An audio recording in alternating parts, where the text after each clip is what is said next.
నమస్తే MP news మన పేరు స్వాగతం. ఈరోజు పేపర్లోని న్యూస్ చూద్దాం. ట్రంప్పై అత్యాయత్నం, రైఫిల్తో కాల్పులు జరిపిన యువకుడు, వెంటనే స్పందించిన సీక్రెట్ ఏజెంట్లు, దుండగుడి కాల్చివేత, ట్రంప్ క్షేమం, కుడిచేయి పేపర్లో తూటగాయం. అమెరికాలో ఎన్నికలు జరుగుతున్నాయి కాబట్టి అక్కడ అమెరికాలో ప్రజెంట్ ఉన్న అధ్యక్షుడు బైడెన్ కును ఇప్పుడు ట్రంప్కు ఇద్దరి మధ్యలో పోటీ ఉంటుంది. ఎక్కడ పోయినా కూడా అమెరికాలో సిస్టమ్ ఎట్లుందంటే ఒక 6 నెలలు సభలు పెట్టుకొని 6 నెలలు అమెరికా మొత్తం అక్కడక్కడ మెయిన్ పట్టణాలలో వాళ్ళ గురించి ఏం చేస్తాం, దేశానికి ఏం చేయగలుగుతాం అని చెప్పేసి అక్కడక్కడ సభలు పెట్టుకుంటారు. అదే ఇప్పుడు ఎన్నికలు దగ్గరనే కాబట్టి ఆ సభలో పాల్గొనడానికి ట్రంప్ వెళ్తే ట్రంప్ను కాల్చిన వార్త మనం చూవచ్చు. ఎవరు దుండగుడు తెలియని వ్యక్తి ట్రంప్ పై కాల్పులు జరిపితే అది చౌబావ నుంచి బుల్లెట్ తీసుకెళ్లి చిన్న రక్తం చెందింది తప్ప ఎటువంటి ప్రమాదం జరగలేదు. కాల్పులు జరిపిన దుండగుని గుర్తించిన సీక్రెట్ ఏజెంట్లు ఎమ్మటే ఆ దుండగుడిని కాల్చి పడేసిండు, ఎమ్మటే ప్రాణం తీసేసిండు. ఎమ్మటే ఎవరైనా తెలుసుకున్న సీసీ కెమెరాలు అక్కడ ఉంటాయి కాబట్టి ఎవరైనా తెలుసుకుని ఎమ్మటే ఆ దుండగుడిని కాల్చి పడేసిన వార్త మనం చూడవచ్చు. అక్కడ బైడెన్ కును ట్రంప్కు మధ్య పోటీ నడుస్తుంది.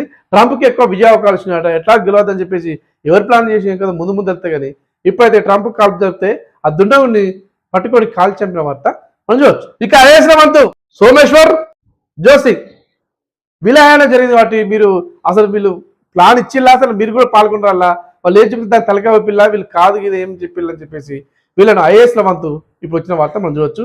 ఈ కాళేశ్వరం కూలిపోయిన విషయంలో ఇప్పుడు ఐఏఎస్లను పిలిచి అడుగుతారట అసలు ఎట్లా జరిగింది ఏం కథ అని చెప్పేసి.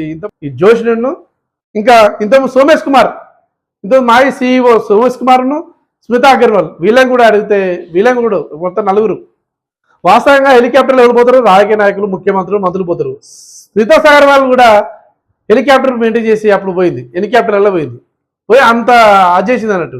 చేసినప్పుడు ఆమెను కూడా పిలిచింది. ఇప్పుడు ఆమె కానీ అంత మాజీ CEO సోమేష్ కుమార్ వీళ్ళందరూ పిలిచి ఆ కాళేశ్వరం ఏం జరిగింది ఏం కథ 4 పిలిచి విచారణ చేసిన వార్త మనం చూడవచ్చు. ప్రభుత్వం కూతున్న వాళ్ళు ఇప్పుడు ఎక్కడ వాళ్ళు పడగొడతామంటే ఎమ్మెల్యే నిలబడతామంటున్నారు. సీఎం రేవంత్ రెడ్డి గవర్నర్లకు వాళ్ళకు మోకు ఉంటుంది కదా, ఆ మోకు రెగ్యులర్గా అయితే మోకైతే వాళ్ళే తయారు చేసుకుంటారు, వాళ్ళే చెట్టు ఎక్కడానికి అవకాశం ఉంటుంది. కానీ ఇప్పుడు ఒక ఇంజనీరింగ్ కొత్త ఐడియాతోటి మోకులు కొత్త రకంగా తయారు చేసినట వాటిని ఫ్రీగా గవర్నర్లకు ఫ్రీ కాటమయ్య రక్షణ కిట్లు ఇస్తున్న సీఎం రేవంత్ రెడ్డి మనం చూడవచ్చు. ఆ సందర్భంగా ఇంతకుముందు ప్రభుత్వం కూతున్న వాళ్ళు ఏమైందని చెప్పేసి ఆ సందర్భంగా మాట్లాడవచ్చు. ఇంతకుముందు గెలవంగానే ఎప్పుడైనా ఏ ప్రభుత్వం అయినా గెలిచిన 5 సంవత్సరాలు ఉంటుంది. వీళ్ళు కేటీఆర్ వీళ్ళు ఏమైంది వాళ్ళు పదవి పోయిందని చెప్పేసి గెలిచాక నెలకే 2 నెలలకే ఈ ప్రభుత్వం కూలుతుంది వచ్చే మన ప్రభుత్వం అని చెప్పి వచ్చి అప్పుడు అన్నవాళ్ళు పెడిపోయాలని చెప్పేసి ఆ సందర్భంగా గవర్నర్లకు కాటమయ్య కిట్లు ఇచ్చే సందర్భంగా మాట్లాడిన మాటలు మనం చూడవచ్చు. మరో డిఎస్సి 5-6 వేల ఉద్యోగాలతో త్వరలో నోటిఫికేషన్.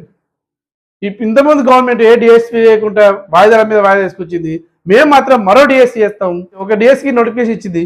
మరో డిఎస్సి కూడా మేము వెనుకాడం 5-6 వేల ఉద్యోగాలతో త్వరలో మనం నోటిఫికేషన్ ఇస్తున్న వార్త ఉప ముఖ్యమంత్రి బట్టి విక్రమార్క చెప్తున్న వార్త మనం చూడవచ్చు. ప్రియురాలు చెప్పిందని భార్య 2 పిల్లలను చంపిన వైద్యుడు. ప్రియురాలు అంటే పెళ్ళై 2 పిల్లలను ఒక ప్రియురాలకు మాటలకు మోసపోయి ప్రియురాలు చెప్పిన మాటలతోటి భార్యకు మత్తు ఇంజక్షన్ అంటే విషపు ఇంజక్షన్ ఇచ్చి చంపిన వార్త మనం చూడవచ్చు. చంపేసి ఆయన ఏం చేసి కారులో పోయి చెట్టుకు ఢీకొన్నట్టుగా యాక్షన్ చేసి భార్య చెట్టు గుద్దుకొని చనిపోయినట్టుగా క్రియేట్ చేసిండు. కానీ ఆ కారులో చూస్తే మత్తు ఇంజక్షన్స్, ఆ విషపు ఇంజక్షన్స్ యూజ్ చేసిన సిరంజీలు కనపడేట. అందుకే తర్వాత నిందితుడు భర్త అని తెలిసి అతన్ని జైలు పంపిన వార్త, అతన్ని రిమాండ్ పంపిన వార్త మనం చూడవచ్చు. ఖమ్మం జిల్లా రఘునాథపాలెంలో ఈ దుర్ఘటన జరిగింది. అంబానీ ఇంట్లో పెళ్లి అంటే ఆ మాత్రం ఉండాలి. స్నేహితులకు ఒక కానుకగా 2 కోట్ల వాచీలు. పెళ్ళిపోతే మామూలుగా పేదోళ్ళ ఇంట్లో పెళ్ళి అయితే ఏమవుతుంది, శుభలకిస్తే వాళ్ళు ఏం చేస్తారు దానికి కృతజ్ఞతగా కట్నం వేసేస్తారు. గిఫ్ట్ లేకపోతే వాళ్ళ డబ్బులు చేతనైతే ఎంతో వేసి పెళ్లికాడి పోయి భోజనాలు తినేస్తారు, మనకు ఆచారం తెలంగాణలో.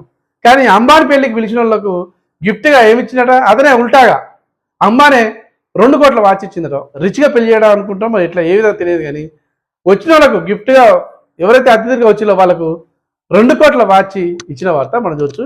ఇది అంబానీ కొడుకు పెళ్లికి ఇచ్చిన వార్త. భారీ వర్షం హైదరాబాద్లో లోతట్టు ప్రాంతాలు జలమయం, రోడ్డు ముంచేసిన వరద. నిన్న మొన్నటి కాచి వర్షాలు దంచిపడేస్తున్నాయి.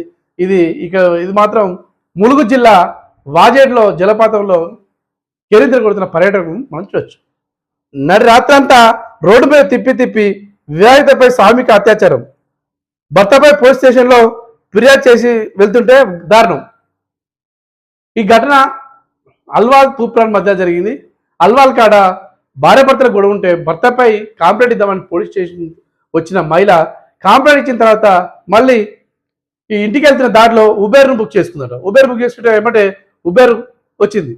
ఉబేర్ వ్యాన్ వచ్చేస్తే దాంట్లో ఎక్కిందట. దాంట్లో ఎక్కిన తర్వాత అలా 3-4 బాయ్స్ ఉంటే వాళ్ళు అల్వాల్ నుంచి తూప్రాన్ పోయాల్సిన ఉబర్ వాహనం తూప్రాన్ పోకుండా తిప్పి తిప్పి తిప్పి మొత్తం రాత్రి తిప్పుతాడు. ఏంది ఇటు తిప్పుతాడంటే ఆయన సామూహికంగా నలుగురు కలిసి సామూహికంగా అత్యాచారం చేసి ప్రయత్నం చేసినాడు. ఆమె భర్తపై కాంప్లైంట్ ఇచ్చిన దుఃఖంలో ఆమె ఉంటే వీళ్ళు ఈ అరాచారికి ఒడిగట్టిళ్ళు. దీంతో ఆమె కాపాడని అరుస్తే ఆ రోడ్డు నుంచి వేరే పార్సల్ ఆటో వెళ్తుంటే దాంట్లో వాళ్ళు కాపాడే పార్సల్ ఆటోలు తీసుకపోతే వారి సాయంతో 100 డయల్ చేస్తే పోలీసులు వచ్చరికి ఆ నిందితులు ఆ ఉబేర వాహనాన్ని వదిలేసి పరారైనట. రేపో మాపో కంపల్సరీ దొరుకుతారు.